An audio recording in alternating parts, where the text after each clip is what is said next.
Hello friends. Previous video में हमने service based deployment देखा था, जिसमें हमने एक्सटर्नल आईपी की बाइंडिंग क्लस्टर की आईपी मींस मास्टर की आईपी से की थी to access the multiple pods. जिसका ड्रॉबैक है कि अगर हमारे मास्टर की ईटीएस 0 डाउन हो गई तो सर्विस अनएक्सेसिबल होगी, मींस सर्विस को हम एक्सेस नहीं कर पाएंगे क्योंकि हमने जो बाइंडिंग की है वो केवल एक मास्टर नोड से की है। तो इस मेथड को हम प्रोडक्शन में नहीं यूज करते हैं। इसी सर्विस का एक टाइप होता है नोड पोर्ट। तो हम नोड पोर्ट टाइप को यूज करते हैं प्रोडक्शन में। इसका बेनिफिट है कि पूरे क्लस्टर में से किसी भी होस्ट की आईपी यूज कर सकते हैं हम। लाइक हमारे क्लस्टर में अगर 4 होस्ट हैं, node 1, node 2, node 3 and node 4, तो हम किसी भी क्लस्टर की आईपी से सर्विस को एक्सेस कर सकते हैं। सारे नोड पर क्यू प्रॉक्सी के साथ इसकी मैपिंग हो जाती है। तो आइए देख लेते हैं नोड पोर्ट मेथड। तो यहाँ पे मैं अपने लिनक्स मास्टर होस्ट पे लॉगिन कर लिया हूँ। लास्ट टाइम हमने जो डिप्लॉयमेंट देखी थी वो सर्विस की थी। तो kubectl गेट सर्विस। तो सबसे पहले इस सर्विस को डिलीट कर देंगे। kubectl डिलीट सर्विस, सर्विस का नाम। ये सर्विस डिलीट हो चुकी है। अब नोड पोर्ट मेथड से डिप्लॉयमेंट करने के लिए हमने यहाँ पे एक प्रोग्राम बना रखा है, इसका node port external dot YAML. Kind आप देखेंगे सर्विस ही है, बट इसका टाइप हमने नोड पोर्ट लिया हुआ है। और यहाँ पे जो मैंने पोर्ट यूज किया है 80, और नोड पोर्ट जो हमने 81 ले रखा है, इसको मैं चेंज करता हूँ, 5001 कर देता हूँ। ठीक है, तो इस कॉन्फ़िगरेशन के साथ मैं एक बार नोड पोर्ट को लॉन्च करता हूँ। क्लस्टर में कोई सर्विस नहीं है अभी। kubectl क्रिएट -ऐप और यामल का नाम। ओके, तो यहाँ पे मैं पोर्ट को चेंज कर लेता हूँ। पोर्ट की रेंज का इश्यू आ रहा है, मैं पोर्ट को चेंज कर लेता हूँ यहाँ पे।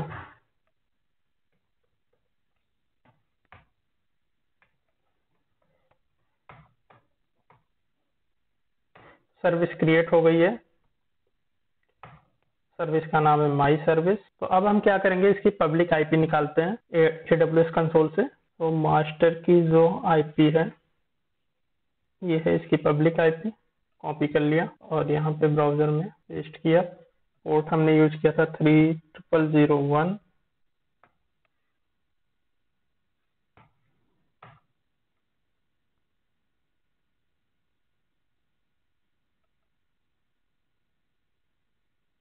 एक बार पहले लोकल पे चेक कर लेते हैं। netstat-ntlp grep-w3001।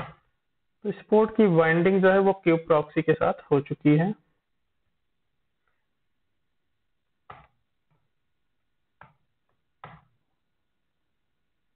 तो यहाँ पे सर्विस जो है 3001 पे एक्सेसिबल नहीं हो रही है, तो हमने कुछ ना कुछ मिस्टेक्स जरूर की है। तो यहाँ पे मिस्टेक एक और हो सकती है, मुझे लग रहा है एप्लीकेशन की मैपिंग प्रॉपर नहीं हो पा रही है। तो मैं एक बार इस फाइल को ओपन करना। तो मैंने क्या हुआ कि यहाँ पे मुझे nginx ऐप देना था, क्योंकि मेरे जो पॉड्स लॉन्च हैं उनमें app equal to nginx app दिया हुआ है मैंने। तो ये इशू आपके साथ भी आ सकता है। तो यहाँ पे हम अब क्या करेंगे, सर्विस को डिलीट कर देंगे और हमने चेंजेस कर लिए हैं यामल में, और दोबारा से हम इसको क्रिएट करेंगे। तो पहले यहाँ पे देख लेते हैं ये एक्सेसिबल है या नहीं। अब ये एक्सेसिबल है यहाँ। तो जैसा कि हमने बताया था कि पहले हमने अपने क्लस्टर के मास्टर की बाइंडिंग जो है एक्सटर्नल आईपी से की थी। तो नोड पोर्ट के केस में हमने अपने क्लस्टर के सारे आईपीस की बाइंडिंग एक्सटर्नल आईपी से की है। तो अब हम किसी भी सर्वर पे अगर जाके देखेंगे तो वहाँ पे ये पोर्ट जो है 3001 की बाइंडिंग जो है आपको क्यू प्रॉक्सी के साथ मिलेगी। तो एक बार हम जो है दोनों कुबरनेटिस नोड पे भी चेक कर लेते हैं। netstat -ntlp pipe grep-w3001। तो हम यहाँ देख सकते हैं पोर्ट की मैपिंग क्यू प्रॉक्सी के साथ हो चुकी है, मीन्स क्यू प्रॉक्सी के साथ इंटीग्रेट हो गया है।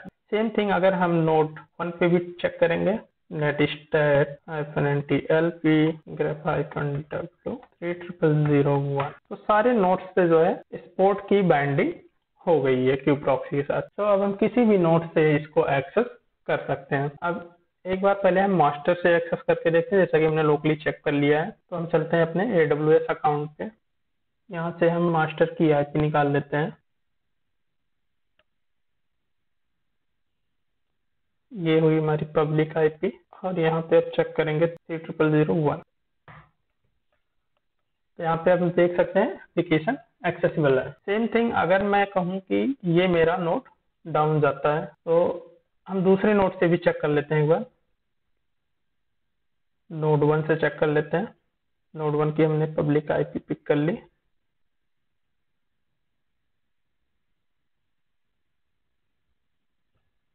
और यहाँ पे हमने दिया 30001। अब हम देख सकते हैं कि हमारी सर्विस जो है वो एक्सेसिबल है किसी भी नोड की आईपी से। तो अब जब हम एक्सटर्नल आईपी से अपने सर्विस को एक्सेस करेंगे, तो उसकी किसी एक कुबरनेटिस मास्टर कहें या नोड के कहें के साथ जो है डिपेंडेंसी नहीं है कि सिंगल आईपी बेस्ड हमारा एक्सटर्नल आईपी मैप्ड है।